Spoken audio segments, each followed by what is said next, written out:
Apresentamos Através da Bíblia, o programa que leva você ao estudo sistemático e detalhado do Livro dos Livros, a Palavra de Deus. Estes estudos são de autoria do Dr. J. Vernon Magui e apresentados pelo pastor e professor Itamir Neves. Convidamos você, ouvinte, a acompanhar esta jornada através da Bíblia. Querido amigo, iniciamos com você mais um encontro com o propósito de estudarmos juntos a Palavra de Deus. O nosso programa Através da Bíblia tem por objetivo levar até você a mensagem transformadora que foi registrada nas páginas das Sagradas Escrituras.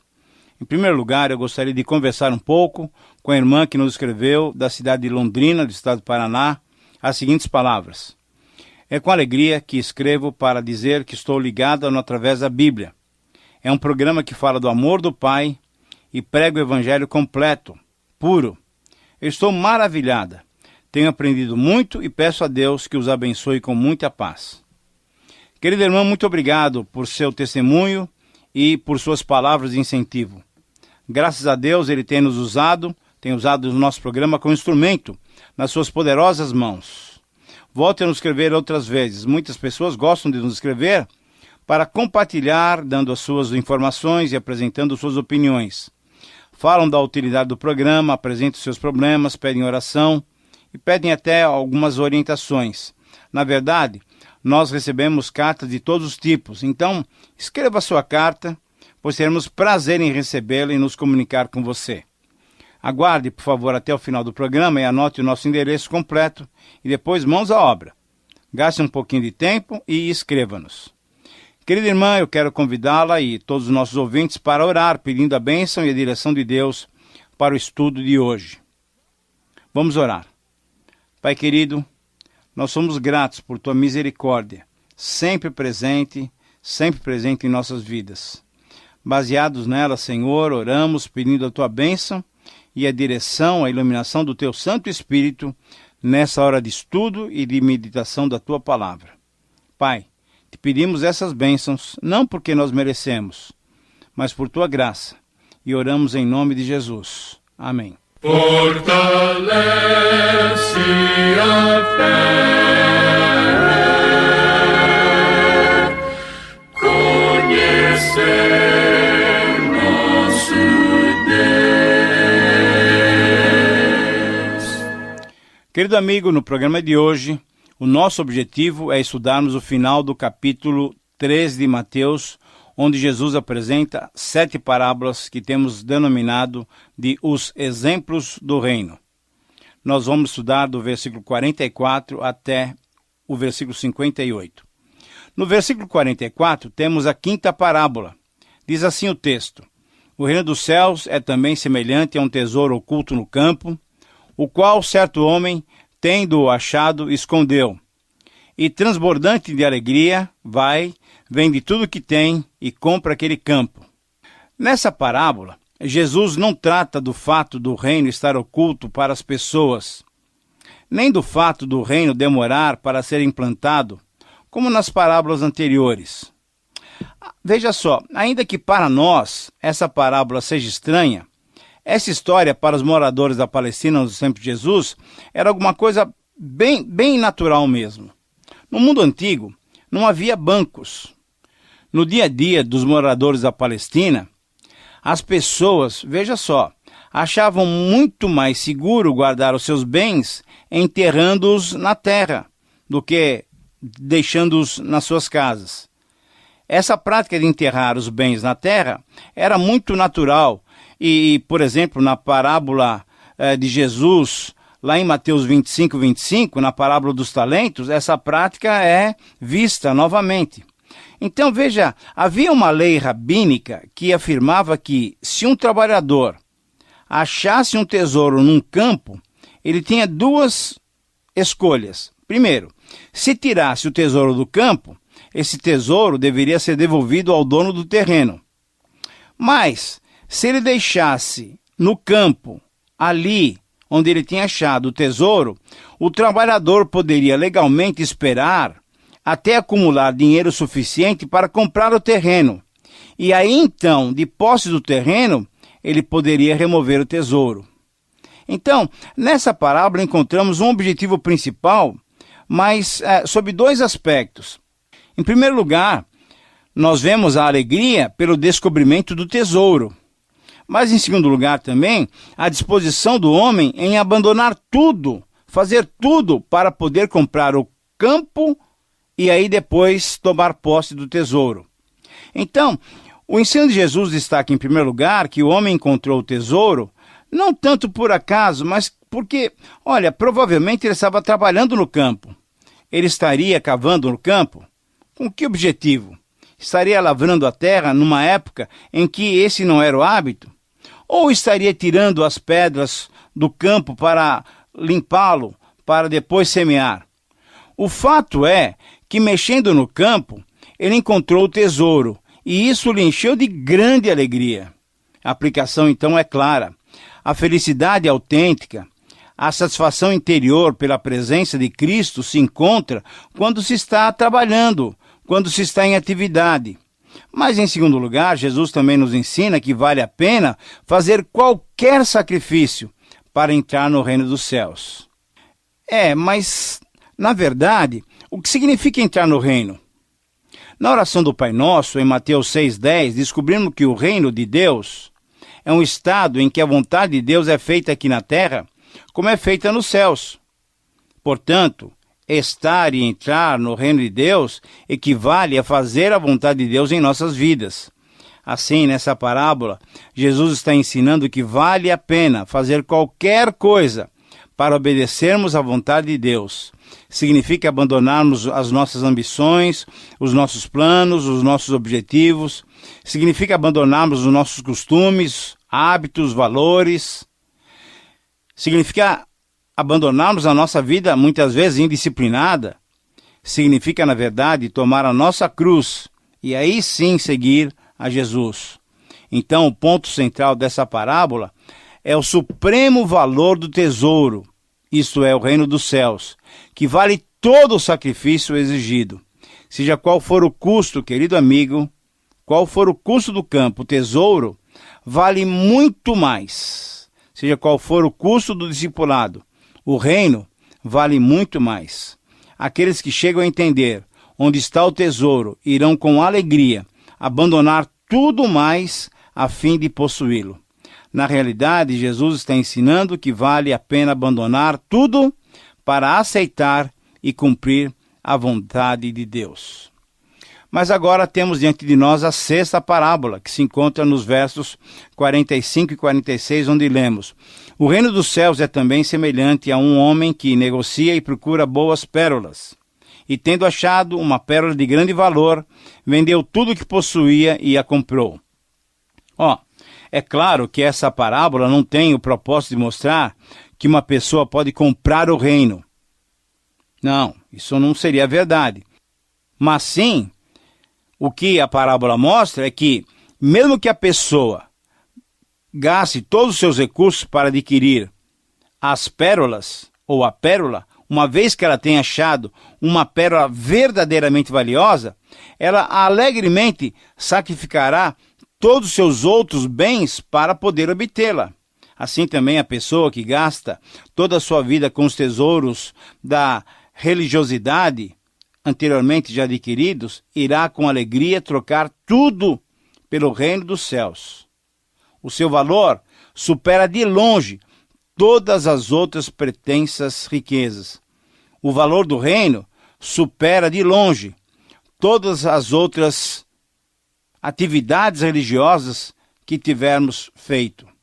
Uma interpretação também dessas duas parábolas identifica o homem, o comerciante, com Jesus Cristo, como no versículo 37, que sacrificou tudo o que possuía para remir o seu povo. Essa é uma possibilidade de interpretação. Mas uma outra possibilidade, e é que entendemos que é a correta, é que se não achamos o reino, devemos buscar até encontrá-lo, pois ao encontrá-lo veremos o seu grande valor, e para obtê-lo, vale a pena nos desfazermos de qualquer coisa que tivermos. Vale a pena pagar qualquer preço. Mas essa parábola é interessante porque ela se contrapõe à parábola anterior. Porque, sabe, ali o tesouro foi encontrado como que inesperadamente, enquanto nessa parábola o comerciante procura pela pérola até encontrá-la. Então, assim, ao comerciante que procurava, foi possível achar como resultado do seu grande interesse por achar um bem. Mas será que o ser humano procura a salvação? Será que nós procuramos a Cristo? Podemos citar 2 exemplos. Cornélio, em Atos 10, e Lídia, em Atos 16, são exemplos de pessoas que, tocadas por Deus, procuraram sim. Procuraram e encontraram a pérola de grande valor. E com certeza, os exemplos dos apóstolos Mateus e Paulo ainda são mais marcantes, pois também eles largaram tudo o que possuíam quando reconheceram a riqueza que é o Senhor Jesus. A pérola, querido amigo, nada mais é que o próprio Senhor Jesus. Ele é a pérola na qual está oculta toda a glória do Pai. Querido amigo, o que é que você tem valorizado em sua vida? Você tem valorizado os seus planos, os seus objetivos, seus costumes, seus hábitos, seus valores, a sua vida de liberdade e muitas vezes até aquela indisciplina que às vezes é até gostosa? Ou você tem tido disposição de considerar tudo isso como refúgio para ganhar a Cristo? Será que nós temos disposição de deixar tudo de lado para sermos achados em Cristo, para o conhecermos e conhecermos o poder da sua ressurreição? Ah, querido amigo, essa foi a decisão do apóstolo Paulo, conforme Filipenses 3. Então, a minha oração é que você faça a melhor escolha. O reino de Deus deve ser a sua prioridade máxima. Mas agora chegamos na 7ª e na última parábola, na qual Jesus, mais uma vez, exemplifica o que significa o reino de Deus. Essa parábola está narrada nos versos 47 a 50. Diz assim o texto: O reino dos céus é ainda semelhante a uma rede que, lançada ao mar, recolhe peixes de toda espécie. E quando já está cheia, os pescadores arrastam-na para a praia e, assentados, escolhem os bons para os cestos e os ruins deitam fora. Assim será na consumação do século. Sairão os anjos e separarão os maus dentre os justos e os lançarão na fornalha acesa. Ali haverá choro e ranger de dentes. Novamente, Jesus está falando sobre fatos do cotidiano dos seus ouvintes. Para estar bem próximo de Jesus, para entendermos bem, sinta-se como alguém que está ali na multidão ouvindo as parábolas. Você mora pela região, perto do Mar da Galileia, então aquela cena que Jesus acabara de descrever era bem familiar. Certamente também os seus discípulos conheciam bem aquela situação que Jesus tinha narrado. Com toda certeza, Pedro e André, Tiago e João, as 2 duplas de irmãos, conheciam e provavelmente já tinham experimentado exatamente aquela situação, pois eles eram pescadores. Então, as imagens dessa história eram muito familiares para os ouvintes de Jesus. Na narrativa de Jesus, alguns pescadores conseguiram uma grande pescaria usando certo tipo de rede, uma rede varredora. Uma vez chegando à praia, os peixes foram tirados da rede, deixando-a vazia. Os pescadores, então, selecionaram os peixes.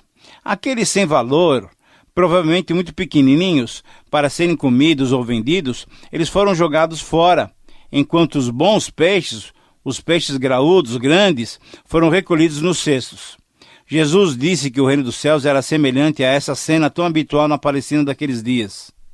Mas Jesus também disse que no final dos tempos também seria semelhante àquela cena. Nessa parábola, então, Jesus mostra que coisa terrível é perder-se espiritualmente. Ele não está falando aqui nem do reino inaugurado, que retrata o período em que ele chegou e atuou entre nós encarnado, trazendo a mensagem de salvação.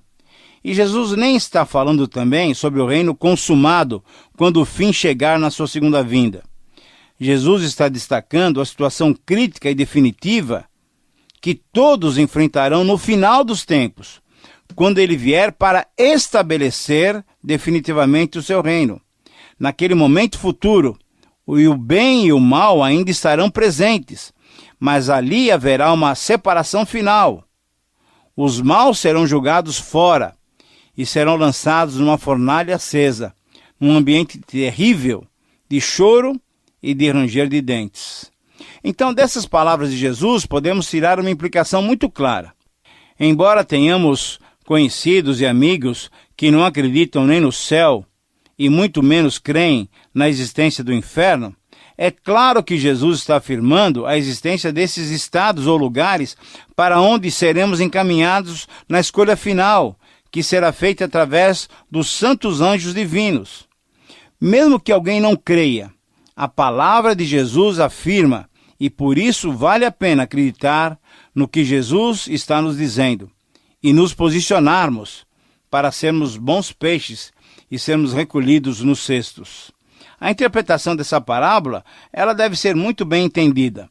Ela contém uma lição central em dois aspectos. Primeiro, a natureza da rede varredora proporciona aos pescadores apanharem todo tipo de peixes, assim como a igreja, que é o instrumento de Deus do reino sobre a terra, ela recebe uma mescla que inclui todo tipo de pessoas, agradáveis ou desagradáveis, boas ou más, úteis ou inúteis. Esse é o primeiro aspecto. Portanto, ensina que a igreja não pode ser discriminatória ou seletiva. E não deve ser mesmo, conforme Mateus 7,1. Nós não devemos julgar, mas devemos deixar que o juízo se estabeleça no final dos tempos. Mas um outro aspecto, o segundo aspecto, a parábola também salienta o aspecto da separação final, quando os maus e os bons serão encaminhados aos seus destinos eternos, aos seus destinos finais. E mais uma vez, nesse segundo aspecto, destaca-se o ensino de que a igreja deve estar sempre aberta para todos que desejam nela entrar, sem discriminação ou sem preconceitos, pois, afinal, conforme Lucas capítulo 5, 31 e 32, Jesus disse: os sãos não precisam de médico, e sim os doentes. Eu não vim para chamar os justos, eu vim para chamar os pecadores ao arrependimento. Sim, querido amigo, o evangelho é assim, uma mensagem de salvação gratuita que deve ser proclamada a todos que necessitam de salvação. E a pergunta que eu faço para você bem objetivamente: você já aceitou essa mensagem especial de salvação para a sua vida pessoal? Com essa parábola, Mateus conclui a narrativa de 7 histórias que ilustram, que exemplificam o reino de Deus. Mas no capítulo 13 de Mateus ainda nos restam mais 8 versículos, como conclusão desses exemplos do reino. Então vamos conhecer o seu conteúdo. Alguns estudiosos entendem que os versículos 51 e 52 contêm mais uma parábola, a 8ª dessa série. Entendem assim porque Jesus faz mais uma comparação ao usar novamente a expressão algo é semelhante a algo. Mas ao contrário desses que assim pensam, entendemos que essa não é mais uma parábola da série, pois a comparação feita aqui já não é mais uma comparação que ilustra o reino dos céus. Depois que Jesus pergunta objetivamente se os seus discípulos entenderam tudo o que ele tinha lhes explicado e recebe dos discípulos a afirmação de que tinham entendido, tinham percebido, tinham conseguido captar as verdades divinas, Jesus compara então aquela situação a um escriba versado no reino dos céus. Agora, entenda bem o significado dessa frase. O significado da frase é que um escriba, isto é, um mestre da lei, que tinha se tornado um discípulo do reino. Esse mestre da lei poderia ser comparado a um pai de família que tira do seu depósito coisas novas e coisas antigas. O significado dessas palavras são muito interessantes e devem ser bem compreendidos por todos nós, pois essas palavras nos afetam diretamente.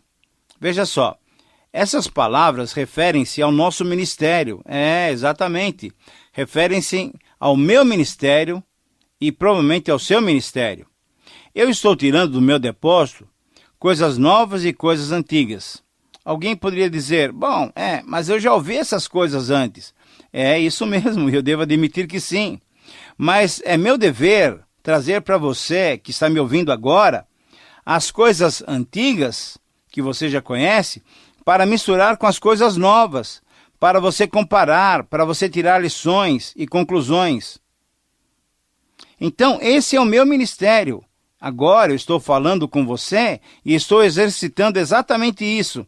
Mas eu queria lhe dizer o seguinte, que não é somente eu que estou fazendo isso. Você também está nessa comparação. É isso que devemos fazer todos os nossos dias. Devemos trazer da palavra de Deus coisas antigas, isso é, coisas já conhecidas, e coisas novas, coisas ainda não conhecidas por aqueles que convivem conosco. Para entendermos plenamente as palavras de Jesus, querido amigo, ele destaca 2 pontos. Primeiro, Jesus está dizendo que um mestre da lei que se tornou discípulo do reino tem a capacidade de tirar ensinos antigos e ensinos novos do seu tesouro, isso é, do seu depósito. A ênfase de Jesus é que esse homem se tornou discípulo, se tornou um seguidor de Jesus, se tornou um cidadão do reino.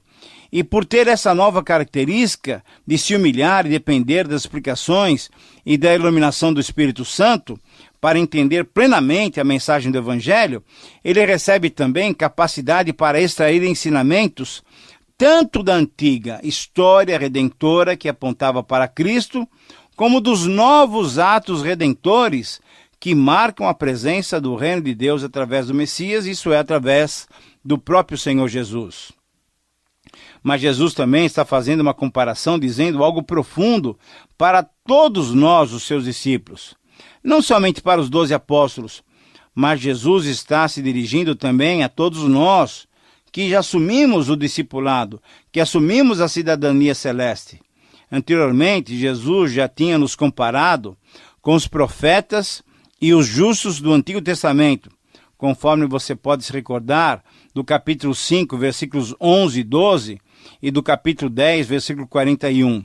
Mas agora, Jesus está nos comparando com os escribas, isto é, com os mestres da lei.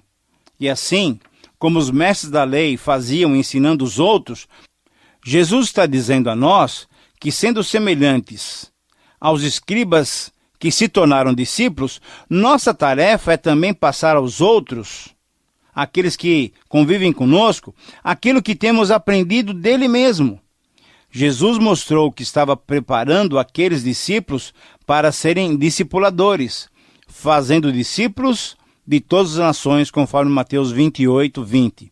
E essa tarefa agora cabe a nós. Retirar do nosso tesouro coisas antigas e coisas novas, fazendo mais discípulos do Senhor Jesus Cristo. Assim, querido amigo, é nosso privilégio participarmos desse ministério bendito. Finalmente chegamos, então, aos versos finais desse capítulo 13. O verso 53, Mateus relata que Jesus tinha se dirigido aos seus discípulos de uma maneira completa e perfeita. Então, depois de todas essas explicações, ele para de ensinar e retira-se daquele local. Ao invés de ficar ali esperando elogios do povo ou aprovação dos ouvintes, como faziam os religiosos daquela época, Jesus se retira e vai para outras regiões anunciar o reino de Deus. Nos versículos 54 e 58, encontramos Jesus proclamando o reino dos céus na sua terra natal, isso é, em Nazaré, onde ele foi rejeitado pelos seus conterrâneos. Nesses versículos, nós encontramos o seguinte: Jesus ministrando na cidade que acolheu ele e a sua família depois que voltaram do Egito, quando ele era bem pequeno ainda. Com certeza Jesus estava com as suas emoções mais sensíveis.